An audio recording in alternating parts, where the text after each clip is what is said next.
জয় শ্রী মহাকাল, জয় মা তারা। আমি তোমাদের প্রিয় শ্রী শুভনাথ। আজকে এই বশীকরণ নিয়ে কিছু বলবো। বশীকরণ বশীকরণ সমস্ত জায়গায় শুনছি বশীকরণ। বশীকরণ কি জিনিসটা? এই 2 মিনিটে বশীকরণ কেউ বলছে 5 মিনিটে বশীকরণ, কেউ বলছে আবার 24 ঘন্টায় বশীকরণ। আদতে কি সত্যি এই বশীকরণটা কি হয়? হ্যাঁ, কিন্তু বশীকরণ হয়, যাত্রার সঙ্গে নয়। যার সঙ্গে রিলেশন আছে, স্বামী স্ত্রী বশীকরণ, ভাই বোনের সাথে বশীকরণ, বাবা মার সাথে বশীকরণ, সন্তান বশীকরণ, এগুলো হয়। তবে এই 2 মিনিট 5 মিনিট 24 ঘন্টা 12 ঘন্টায় নয়। বশীকরণ হতে একটা টাইম লাগে। এটা একটা ক্রিয়া।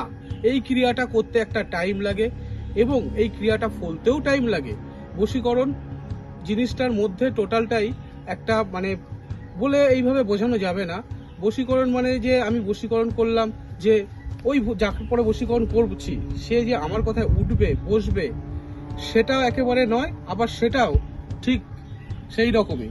কিন্তু ঘটনা হচ্ছে, আগেকার দিনে সবাই বশীকরণ হতো সভা বশীকরণ, ঠিক আছে, কোনো সালিশীয় সভা বশীকরণ, কোনো কিছু যাত্রা করতে যাচ্ছে যাত্রাপালা বশীকরণ। ওটা বশীকরণ নয়, ওটা হচ্ছে নজরবন্দি। এই নজরবন্দি জিনিসটা কি, সবার চোখ বেঁধে দেওয়া। যেমন ম্যাজিক, আমরা এখন ম্যাজিক দেখি, ম্যাজিকের মধ্যে কি হয়, নজরবন্দি করা হয়। কিন্তু সেটা এখন আর বর্তমান। জয় মাতারা।